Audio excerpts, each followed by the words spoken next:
June 2026 দেবগুরু বৃহস্পতি রাশি পরিবর্তন করছেন। দেবগুরু বৃহস্পতির এই পরিবর্তন কর্কট রাশির মানুষদের জীবনে কোন কোন দিক থেকে কি ভাবে পরিবর্তন নিয়ে আসবে, কোন কোন দিক থেকে মহা উন্নতির সম্ভাবনা রয়েছে, আর কোন কোন দিক থেকে একটু সিরিয়াস থাকতে হতে পারে, কোন কোন দিক থেকে বড় কোনো অ্যাচিভমেন্টের সম্ভাবনা রয়েছে, সমস্ত কিছু ডিটেলস আলোচনা করব। তো সম্পূর্ণ ভিডিওটি অবশ্যই দেখুন। জুন 2026 দেবগুরু বৃহস্পতি দীর্ঘ 12 বছর পরে আপনাদের রাশিতে প্রবেশ করছেন। দেবগুরু বৃহস্পতি উচ্চ রাশিতে প্রবেশ করছেন। কর্কট রাশির মানুষ যারা আছেন, আপনাদের জন্য এই পরিবর্তন অত্যন্ত পজিটিভ ফলদায়ক হবে। দেবগুরু বৃহস্পতি যখন আপনাদের রাশিতে প্রবেশ করবেন, চন্দ্রের সাথে অবস্থান করবেন, প্রথমত মানসিক দিক থেকে আপনি শক্তিশালী হয়ে উঠবেন। আপনাদের মধ্যে পজিটিভনেস লক্ষ্য করা যাবে। ধর্মকর্মের প্রতি, ভগবানের প্রতি আপনাদের বিশ্বাস, আগ্রহ বাড়তে দেখা যাবে। অন্যের জন্য কিছু করি, সমাজের জন্য কিছু করি, এই ভাবনা চিন্তা আপনার মধ্যে আপনি অবশ্যই লক্ষ্য করতে পারবেন, আর যার জন্য আপনি সমাজে সুনাম সম্মানও অর্জন করতে পারবেন। দেবগুরু দৃষ্টি পড়বে আপনাদের পঞ্চম ভাবে, আর পঞ্চম ভাবে দেবগুরু দৃষ্টি।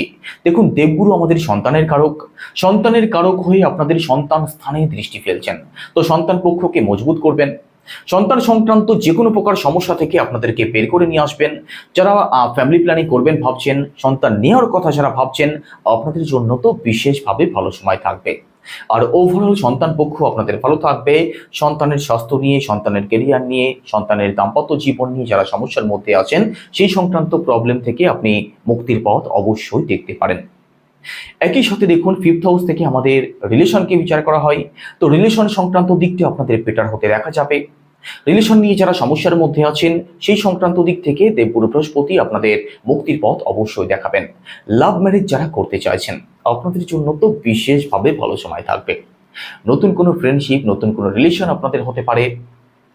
তো দেখুন, এখানে জুনের পরবর্তী সময়ে আপনাদের জ্ঞান বুদ্ধির জায়গাটাও বিশেষভাবে বাড়তে দেখা যাবে, আর যেটা বিদ্যার্থীদের জন্য অত্যন্ত পজিটিভ থাকবে। আপনি মানুষ চিনতে পারবেন, সঠিক ডিসিশন আপনি নিতে পারবেন।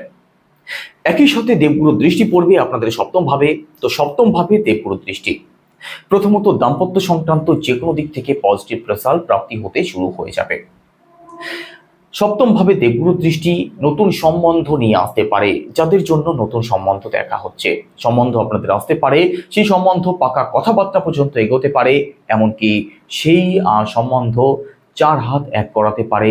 এতটাই পাওয়ারফুল থাকবে জুনের পরবর্তী সময়ে দেবগুরু বৃহস্পতির অবস্থান। একই সাথে দাম্পত্য সংক্রান্ত কোনো কলহ বিবাদ যদি থাকে, তার থেকেও আপনি নিশ্চিতভাবে বেরিয়ে আসতে পারবেন। কারণ দেবগুরুর দৃষ্টিকে অমৃত মনে করা হয়। সপ্তম ভাবে যেহেতু দৃষ্টি ফেলছেন, তো ব্যবসায়ী সংক্রান্ত যে কোনো দিক থেকে আপনাদের পজিটিভ রেজাল্ট প্রাপ্তি হবে, কারণ সপ্তম ভাব থেকেই ব্যবসাকে বিচার করা হয়। দাম্পত্য সংক্রান্ত যে কোনো দিক থেকে পজিটিভ রেজাল্ট প্রাপ্তি হবে।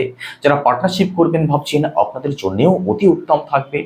তো ওভারঅল 5th হাউস এবং 7th হাউসের দিক থেকে পজিটিভ রেজাল্ট অবশ্যই প্রাপ্তি হবে।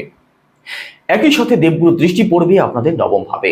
নবম ভাবে দেবগুরু দৃষ্টি ভাগ্যের কারক হয়ে ভাগ্যস্থানে যেহেতু দৃষ্টি ফেলবেন, তো আপনাদের ভাগ্যস্থানও অতি উত্তম হতে দেখা যাবে। বাবার দিক থেকে আপনি সাপোর্ট পেতে শুরু করবেন। বাবার সাথে আপনাদের অ্যাটাচমেন্ট, বন্ডিং এর জায়গাটা বেটার হতে দেখা যাবে। একই সাথে লং ট্রাভেল, স্পিরিচুয়াল ট্রাভেল হওয়ার সম্ভাবনা থাকবে। হঠাৎ করে কিছু প্রাপ্তি যোগ আপনাদের তৈরি হতে পারে। শেয়ার মার্কেট, স্টক মার্কেট এই সংক্রান্ত দিক থেকে পজিটিভ রেজাল্ট প্রাপ্তি হবে। একই সাথে দেখুন, হঠাৎ কিছু প্রাপ্তি যোগ আপনাদের তৈরি হতে পারে। লটারি সংক্রান্ত দিক থেকে আপনি লাভবান হতে পারেন, তবে এর জন্য কিন্তু আপনার পার্সোনাল বার্থ চার্টে এই যোগ থাকা প্রয়োজন। নবম ভাবে দেবগুরু দৃষ্টি।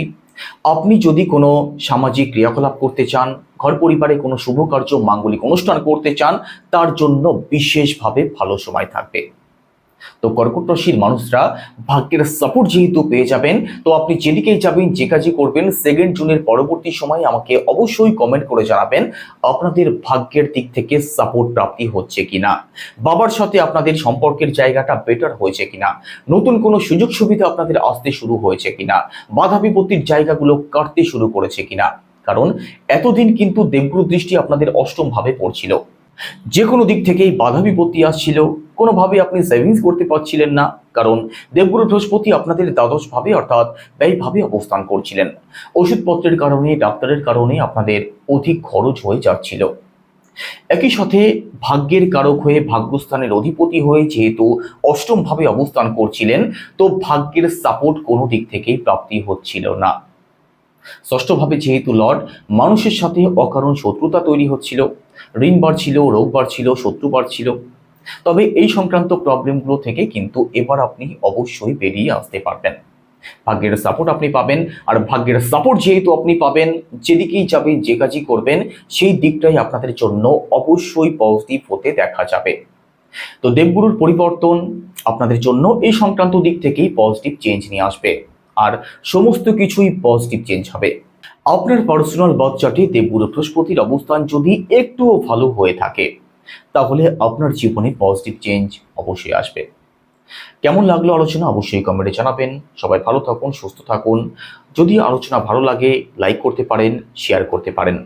নমস্কার।